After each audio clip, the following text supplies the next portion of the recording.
പ്രധാനമായിട്ടും 15 ദിവസം മുമ്പാണ് ഈ കേസിന് ഈ സംഭവവുമായി ബന്ധപ്പെട്ട് കേരള പോലീസ് സൈബർ പോലീസ് ഒരു FIR എടുക്കുന്നത് 15 ദിവസം മുമ്പാണ്.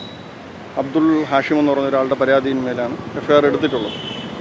ആദ്യം FIRലുണ്ടായിരുന്ന ഒഫൻസുകളെന്ന് പറഞ്ഞാൽ കലാപം ഉണ്ടാക്കാൻ ശ്രമിച്ചു. 2 കാസ്റ്റ് അല്ലെങ്കിൽ 2 റിലീജിയൻ 2 സെക്ഷനിലുള്ള ആൾക്കാരെ തമ്മിലടുപ്പിച്ച് ഒരു റയോട്ട് സ്റ്റേറ്റിനെതിരെ ഒരു കലാപം ഉണ്ടാക്കാൻ ശ്രമിക്കുന്നു.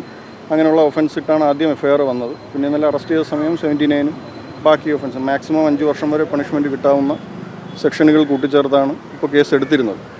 സാധാരണ ഇത് സുപ്രീം കോടതിയുടെ കർശനമായ മാർഗ്ഗനിർദ്ദേശമുണ്ട്. 7 വർഷത്തിന് താഴെയാണ് ശിക്ഷയെങ്കിൽ കമ്പൽസറിയായി നോട്ടീസ് കൊടുത്തിരിക്കണം. നോട്ടീസ് കൊടുത്ത് എക്സെപ്ഷണൽ സിറ്റുവേഷൻ ഉണ്ടെങ്കിൽ മാത്രമേ അറസ്റ്റ് ചെയ്യാവൂ എന്ന്. ഇവിടെ നോട്ടീസ് സെർവ് ചെയ്തില്ല. സെർവ് ചെയ്യാതെ അയാളെ വീട്ടിൽ പോയി അറസ്റ്റ് ചെയ്തുകൊണ്ട് വരികയായിരുന്നു. അതും ഇപ്പോൾ 79 പോലുള്ള ഒഫൻസുകൾ ഇട്ടിട്ടും പരാതിക്കാരനായിട്ടുള്ളതൊരു ആണാണ്.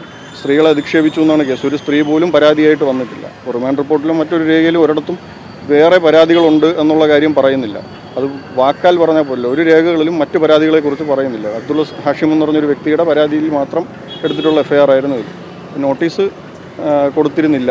അതുപോലെ തന്നെ ഇതിൻ്റെ മാക്സിമം പണിഷ്മെൻറ്റ് 5 വർഷത്തിനകത്തേ ഉള്ളൂ. അതുകൊണ്ട് കോടതിക്ക് ജാമ്യം കൊടുക്കാനുള്ള ഒഫൻസ് തന്നെയാണ്. ആ കാര്യങ്ങൾ പരിഗണിച്ചാണ് കോടതി ഇപ്പോൾ ജാമ്യം കൊടുത്തിട്ടുള്ളത്.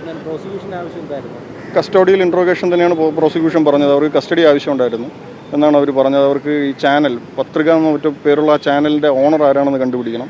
അതുപോലെ തന്നെ അവർക്ക് ബാക്കി യൂട്യൂബുമായിട്ട് ബന്ധപ്പെട്ട കാര്യങ്ങൾ അന്വേഷിക്കാനായിട്ട് അവർക്ക് കസ്റ്റഡി വേണമെന്നായിരുന്നു പ്രോസിക്യൂഷൻ്റെ ആവശ്യം. പക്ഷേ കോടതി അത് പരിഗണിച്ചില്ല. കാരണം എന്ന് പറഞ്ഞാൽ ഇന്നലെ ഇദ്ദേഹത്തെ അറസ്റ്റ് ചെയ്ത സമയത്ത് തന്നെ ഇദ്ദേഹത്തിൻ്റെ ക്യാമറ, മൈക്ക് അങ്ങനെയുള്ള കാര്യങ്ങളെല്ലാം സീസ് ചെയ്തിരുന്നു. പിന്നെ ഈ പറയുന്ന കണ്ടൻറ്റ് 2 വീഡിയോയിലും ഈ ഒഫൻസ് അട്രാക്റ്റ് ചെയ്യുന്ന തരത്തിൽ ഒന്നുമില്ല. വീഡിയോയുടെ മുഴുവൻ ട്രാൻസ്ക്രിപ്റ്റും കോടതിയിൽ പ്രൊഡ്യൂസ് ചെയ്തിട്ടുണ്ടായിരുന്നു പ്രതിഭാഗം. അത് കോടതി പരിഗണിച്ചിരുന്നു. അതിൽ ഒഫൻസ് അട്രാക്റ്റ് ചെയ്യുന്ന തരത്തിലൊന്നും വന്നിട്ടില്ല. പരാതിക്കാരന് രാഷ്ട്രീയ പശ്ചാത്തലം ഉള്ളതായിട്ടാണ് ഇപ്പോൾ കിട്ടുന്ന അറിവ്.